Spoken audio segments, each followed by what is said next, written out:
Good afternoon, good morning. This is Mark Johnson from Loyalty360. Everyone's happy, safe, and well. I want to welcome you back to another edition of our Leaders in Customer Loyalty series. In this series, we talk to leading brands about what they are seeing and hearing on the front lines of customer channel and brand loyalty. Today, we have the pleasure of speaking with Jim Marcum. He's the Chief Executive Officer of David's Bridal. Jim, how are you today? I'm doing great, Mark. How are you doing? I'm doing well, thanks. Thank you very much for taking the time to talk with us today. First off, for those who may not be familiar with David's Bridal, would love to know a little bit more about the brand, the origins, what you guys do, and what you focus on. Well, David's has been around for roughly 70 years. So it's a legacy retailer that actually was a dominant player in the bridal industry for many years. Today we sell about 1 out of 3 bridal dresses sold in the country, in America. And so we're pretty proud of that. But as a retailer that was traditionally a brick and mortar type retailer through the 90s and early 2000s, right, David's had to undergo a tremendous amount of change in order to maintain relevancy and those type of things. And that's been my role as the CEO of David's Bridal. What is an average bridal dress? Not that there's an average dress, but what's the average dress cost these days? Cost or retail for? Retail, sorry. So our average retail on a bridal dress is around $600, and it's been pretty consistent. Right? Okay. But we give tremendous value for the quality and those type of things, and it reflects. I mean, to do 1 out of 3 bridal dresses in the country, it's pretty spectacular. And what's also unique about David's is we're 100% vertical on our supply chain. So when you walk in the store, those dresses are ours, designed by our teams, produced by our teams. Whether that's bridal, bridesmaids, today all of our occasion and prom dresses and everything else, junior social, is all designed by our teams. And so we're pretty proud of it. That's awesome. I have 2 daughters right now looking at prom dresses. I'm not sure where they are in that process, but we just opened a new store in Cincinnati, so there's something for you to go check out. Because I will have to tell the wife that there's a new store and that she should go up and check it out for sure. I'll tell you something very interesting, and not to get off the tangent, but we've enlisted our employees and associates in our marketing through our digital channels, and I think we've gotten close to 2 million impressions just on TikTok in the last week from our store teams putting on our dresses and living it to the customers. So it's tremendous. In fact, all our marketing is basically our employees. Okay. And friends and family. So it's pretty unique and dynamic. Well, that's great. We'll definitely have to check that out. When you $600 dress and you design them yourself, some good cost savings that you can kind of pass on in a value perspective to the customers, correct? Absolutely. And we're very conscious of the pricing for value, quality, and price, solution to the customer. So we've got examples of dresses that, honestly, most of our bridal is handmade. We've got dresses that are adorned with as many as 10,000 beads, hand sewn. They take roughly 55 hours to produce by hand, and we'll retail them for somewhere around the $1,400 mark. Okay, wow. Okay. Yeah. Well, that's definitely good, especially if you're selling 1 of 3 dresses. You're obviously doing a great job and dominating the market with the product and the great service that you've mentioned already. So one of the things we love to do when we start off these interviews is to learn a little bit more about you, kind of your history, everything you do at David's Bridal in your role, and maybe even a fun fact. Do you like to scuba dive? You have 14 children? Do you an avid back country skier? What's a passion as well? Well, so I'm, I've been around retail for a very long time. You can tell by my gray hair. So I've spent over 35 years in senior leadership roles in a lot of large national chains, both public and private. And it's interesting. I came to David's. I've known about it for many, many years, did a lot of work on David's. I really believe prior to coming on board in David's that David's represented one of a handful of retailers, right, that really have a reason to be. If you think about it, very, very emotional purchase, high touch, And when I say that, think about the alterations. We run one of the largest alteration workforces in the country today. So you put all that together and the power of, of that emotion. I mean, not many people can deliver what David's does as a value proposition, right? But like a lot of retail, it kind of lost its way with a younger consumer and relevancy. And so we'll spend a little bit more time talking about that in a few minutes. As far as myself, yeah, I've got daughters that have taken me through that wedding journey that I've watched stress out from afar with my wife. I've got 4 grandchildren. When I'm not working, honestly, that's where my time is spent, just having fun. That's awesome. Yeah, it's all good stuff. Family first for sure. So I know about 14 months ago, you launched your Diamond Loyalty program. Can you tell us a little bit about the program, what it went into developing it, and kind of, what you see in the program? Yeah, I've got to give a lot of credit to our teams here, because especially after COVID hit, right? We had to reinvent, reimagine all of our plans and how we served her and how we maintained that relevancy to that point. And this loyalty program was created by a bunch of ideas led by our CMO, Kelly Cook, that I think Kelly, Yep. from, herself. And so, it's truly a unique program because it's crowdsourcing effectively, we call it, right? It's not just about what she spends as in a traditional loyalty program, right? It's about her entire event. It's about everybody that comes to that wedding. So whether it's her wedding dress, her accessories, right? The bridesmaids' dresses, the mother of the bride and groom, all of the occasion dresses, all of the gifts, David's Bridal, our assortments are way beyond the dress, right? So we wanted to develop a lifetime program, right? But we really wanted it about the event. And that is what makes it so unique, because it's the power of all the guest participants in your wedding being able to support the bride and groom. And we have different reward levels, but you spend $5,000 and you will get a free honeymoon. And since the launch of that program, we've now given out 90 free honeymoons. And as you know, we've surpassed 1 million members in a very short period of time. In fact, Mark, honestly, as we sit here today, just a few weeks later, we've just busted through 1.1 million members. So we're pretty proud of it. The customer is responding, and she views it as a valuable program for her. So we're just thrilled. And when you get a honeymoon, what does that entail? Is there kind of a spending limit? Is it kind of what do you offer from a honeymoon perspective? That's a very interesting word. Yeah, so we work with partners. I think our most popular honeymoon is a partnership with Sandals, right? Where you're going to a Sandals resort. And so we have partners that, are actually providing these honeymoons to our customers. So they want to participate in the program. So we're thrilled.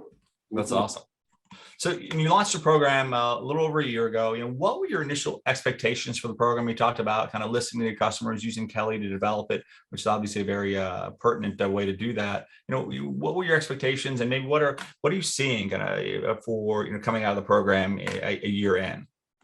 Yeah. So what did we expect? I think number one, as I alluded to, the program has far surpassed anything that we expected it to be, as far as receptivity from our bride. We thought it was going to be meaningful, right? To be able to go into her for the first time and understand truly where she is in her journey, right? When is her event date, right? How many bridesmaids is she going to have in her wedding, right? We can for the first time really understand, she bought the dress, but did she have the alterations yet? Does she need alterations? Right? How can we help her with her maids? How can we help her with the mother of the brides? How can we help her with the guests giving ideas? But more than that, we've now anniversaried this program launch. It launched in December of 2020, in the midst of COVID. So now we're at that date, where we've now gone past 12 months beyond events, right? And we're being able to talk to her about her anniversary, right? Congratulate her, make her an offering, get her back in the store, help her out. Because in the end, we want to be there for every important occasion in her life.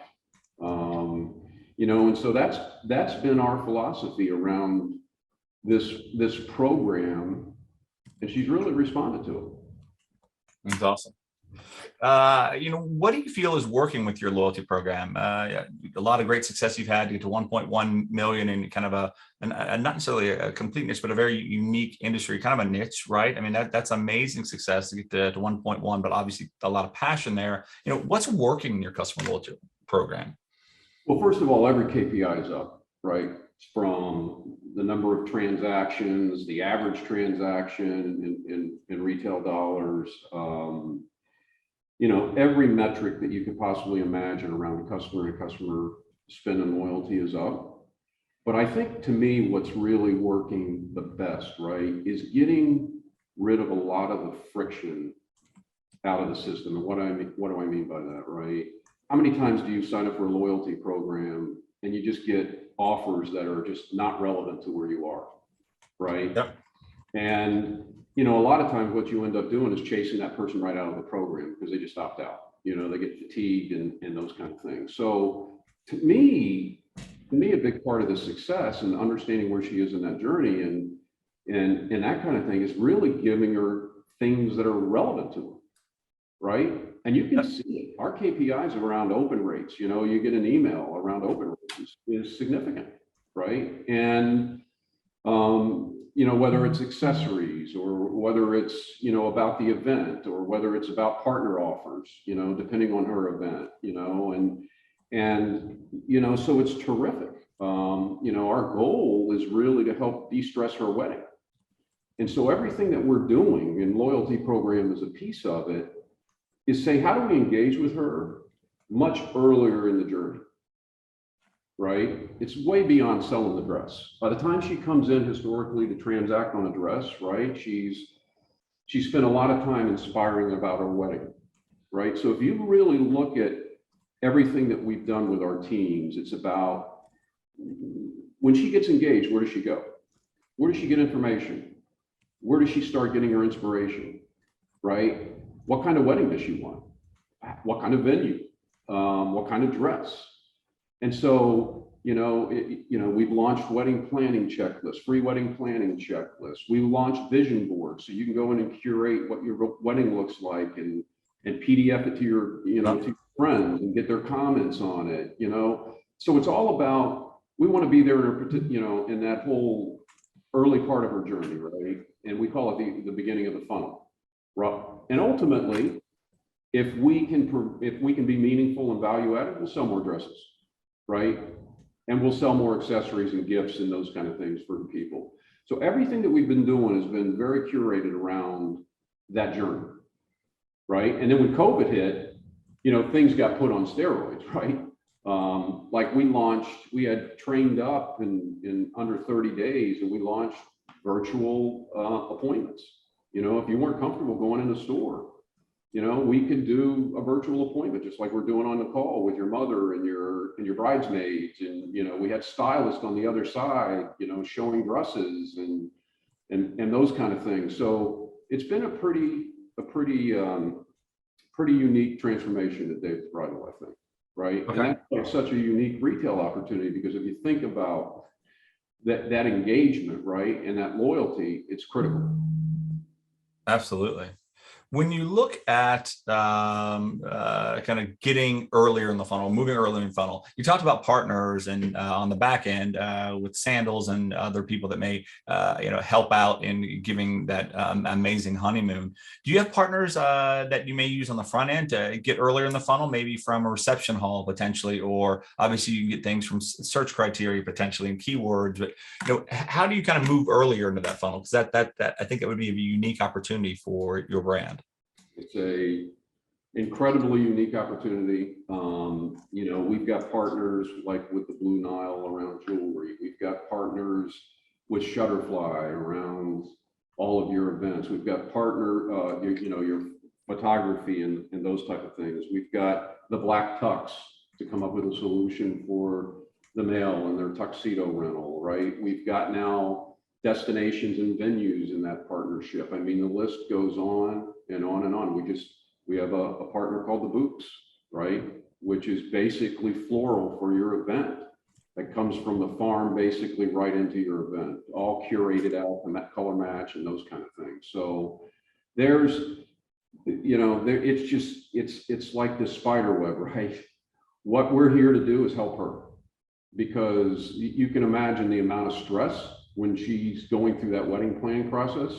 She's looking at any all information that she can find out from how to curate a wedding, you know. And so we even have a blog called Ask Maggie, which was a rustic wedding chic that we acquired. And you know, and you know, Maggie spends a lot of time on wedding planning and those type of things. So just a lot of touch points with her, and that is our goal.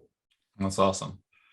Yeah, partnerships are a huge area of interest today for brands. We actually run about 130 brands, our members. We do a lot of partnership facilitation, and they can be, you know, potentially, you know, a beauty entity working with a hotel, or a hotel working with a C-store. I think partnerships are, if they're conducted in a manner that's advantageous for both brands, which can be a huge challenge, as you know, I think it's a big area of interest and opportunity for brands, and getting them right like you're doing is very challenging, but it's great to hear that you're doing, you know, so well.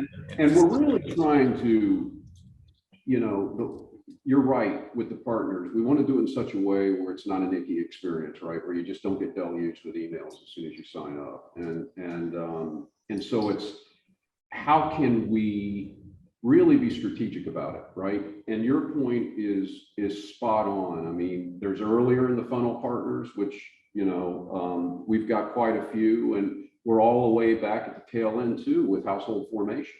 I mean, it's amazing the interest that we have out there. You know, but again, we want to be very strategic. We want to do it right. We want to do it in a way that it's a very good experience for her. It's value add. Yeah, absolutely. One of the things we love to know is how the people that we speak with, the leaders in customer loyalty, customer experience, define customer loyalty. You know, what does customer loyalty mean to you and to David's Bridal? Loyalty, what I'll tell you what it means to me. It's a lifetime customer. We're top of mind.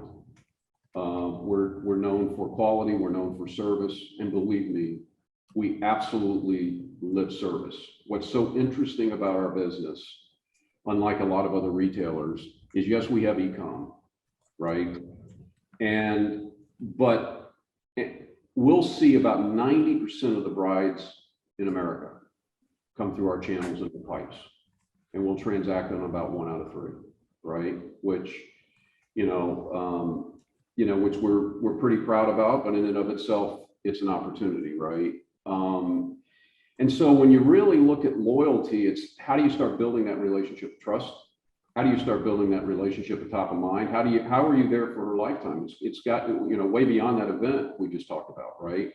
Yep. So it's dresses, and we've launched, a lot of new lines. I mean, we launched a complete quinceañera, dress assortment. We're rolling damas out. We've launched little white dresses. We've launched our own proprietary juniors brand called Jules and Cleo, which is really all about that whole prom experience and party experience for these kids. And, so we're really trying to be strategic. It's knock on wood, we're making good progress. So, that's awesome. And when you look at personalization, it's a huge area of interest. Obviously, you have a number of unique data sets, and you're getting them up and down the funnel as well. What is the opportunity for personalization, and how can you use technology to get that right? Well, there's 2 types of personalization we talk about internally. One is around the data, right? Because it's that experience that I told you before. Instead of giving her irrelevant, emails that aren't relevant and those kind of things, and forcing her in a position of fatigue and opt out, right? How do we really target her and her experience and her journey? That's first and foremost, number one. I'm telling you, the data is to your point, it is all about the data, right? And how do you really understand that data? And it's amazing, because when you start to really peel it back, right, it's that, we call it the snowflake effect, right? Because you get in and you're looking at behaviors and trying to understand the behaviors, and then what comes next, and then how do you craft and curate that communication journey to her, where she is, at that point in time, based upon the data, and then all of the legs it takes off, right? we've got bridesmaids that come in the funnel where we don't have a bride. What does that mean, right? She may have bought the dress at a boutique or something like that, right? Bridesmaids are coming in because our bridesmaid assortment, is well curated and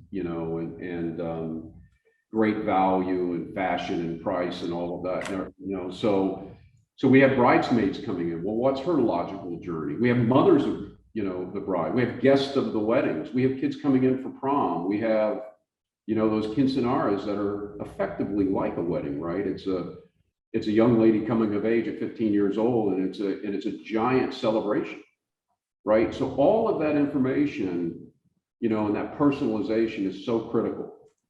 I can't stress it enough, right? And we don't want to be one of these cookie trolling, people out there that just pop up every time you get online, right?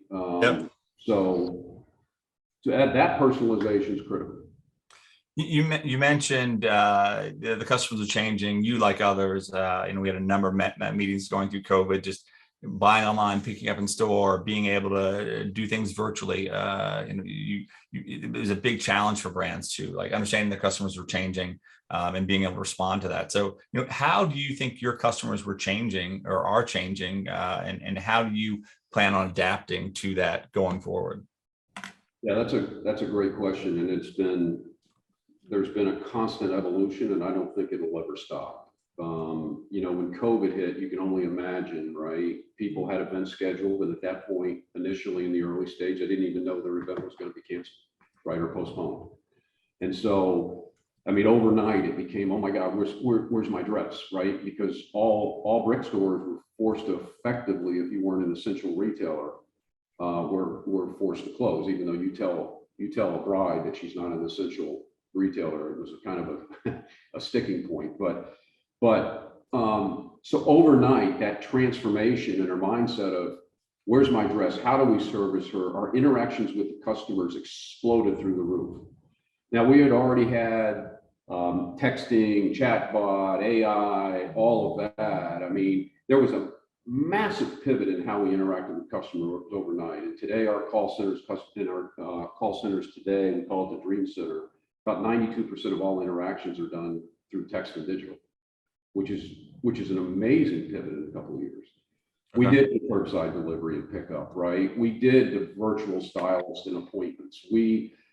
So we were very in tune very quickly to how we needed to respond and react. We actually launched some artificial or augmented reality, where we're taking our dresses and having them rendered in incredible detail, so you could pull them up on your phone right in your room, sitting at home, and look at the detail of the construction of the dress, and by the way, every data element around it, right, on e-commerce went up, as far as our ability to convert her and things like that. So there was a significant number of those type of pivots. Today, our goal and our strategy is 100%, and I'm going to use this word because everybody's overused the word omni, but it's true omni, right? A lot of people talking about, this omni. I can't stress enough that you truly have to take all the friction out of the system. You need to be able to get her the dress however she wants it, online, in store, you name it, buy it online, bring it to the store, alter it, whatever, you need to be there for her. And really what is a seamless kind of experience, right? And so that's predominantly our focus. And I think a lot of these retailers that have tried to go through these transformations have had a real tough time making some of those pivots, because sometimes their digital strategies are kind of bespoke initiatives, or they stand on their own, and those kind of things aren't well integrated or aren't well thought through. So, that's where we spend a lot of our time. No, you're absolutely right. It's a big challenge getting technology to work. We help brands with technology introductions. We have an analyst approach, similar to Forrest and Gardner, but on a smaller scale around customer loyalty and customer experience. And brands are challenged. they're told that this technology is going to work. It's going to help give them the insight, segmentation, AI, whatever it may be. And a lot of times, more often than not, it doesn't do, a fraction of what it says it does. And having kind of a very talented staff like yourself helps kind of address that for sure. But it can be very challenging for brands to get to even a modicum of omni-channel. Well, it's kind of funny, and you touched upon my CMO. I'll be honest with you, when we started down this journey and really trying to sit back and think differently about the customer and how do you employ technology, right? My CMO is now my CIO. In other words, she holds both titles, right? And that was a major unlock in mindset, right? Yeah. Because we are going to align our technology to our customer. The customer is the center of everything that we do.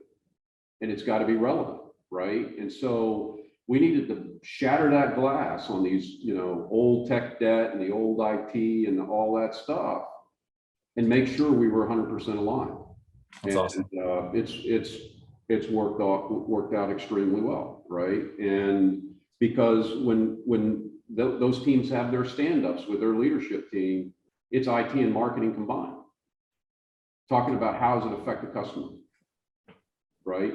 And that is major. That's a major unlock. So absolutely.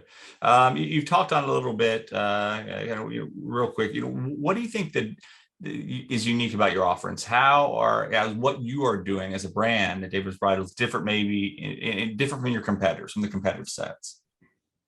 Well, listen, I think number one, we are there on an omni basis, right? We have some competitors out there that are pure play, and we have some competitors out that we have on the extreme. We have a lot of boutiques that are competitors, right? And I think our breadth of assortment, our scale, our control of our own supply chain versus buying through wholesalers, our ability to make it experiential. Our brides, like I said, will go online. Almost everybody starts their journey online. 92% of everything we do is done in the store from a bridal point of view. So just think about that, right? Versus a pure play where a dress is coming in flat packed and say, here you go. And so there's a high level of, there's just the total experience, right, that David's brings that I don't believe there's a competitor out there in our sector that does that. It's made us unique enough to be able to do this loyalty program that we're talking about, right? Because of the scale and the ability to be value add and the attractiveness to bring partners to the table to help the bride in her journey. I mean, that's a big part of it. Absolutely right. And the last question I have, somewhat self-serving, and what can Loyalty360 do to help you and your team and your customer loyalty journey? Listen, I think you mentioned something right up front, right? Which is around the companies you represent and how businesses think today of serving their customers through partnerships or those kind of things. I think there could be a tremendous amount of synergy there that we could talk about. Oh, perfect. Yeah. Well, thank you very much for that. And, thank you very much for the interview. It's always great to learn more about different industries, but obviously what you're doing at David's Bridal is very compelling. Your approach, holistic, how you're looking at the customer through the journey. And a lot of brands talk about that, but many are, as we mentioned, really struggling with regard to get to that execution. And obviously you have a very talented CMO in Kelly and, a great approach. And it was very refreshing to hear. The passion was great to hear as well. Yeah, and it's also, it's become cultural. And I think that's so important. One of the things we did from day one was we scraped every customer comment, no matter where in the channel that they rise, whether it's Google or Yahoo or Yelp or whatever. And we call it living in the ones, right? And I am serious when I say this. The ELT gets every 1- and 2-star comment, no matter where, in any pipe, in any channel, anywhere it's posted daily. That's our morning coffee, right? And we live it. We focus on it. We get the root causes. We understand where breakdowns were, and we don't deflect around it. Now, the result of that is today We run 4.8, 4.9 stars consistently every day. This weekend, we had 3,000 customer reviews at 4.9 stars. Just think about that. That's awesome. Over 20,000 a month. And it's become, you know, it really has also supported that entire culture. How do you service that customer, right? And you don't want to get one of those negative comments. No, you definitely don't. So, good stuff. Well, that's great. Jim, thank you very much for taking the time to talk to us today. Look forward to learning more about, from David's Bridal throughout the year. And thank you everyone for listening. Please be sure to join us back for our next edition of our Leaders in Customer Loyalty series. Thank you. Thank you.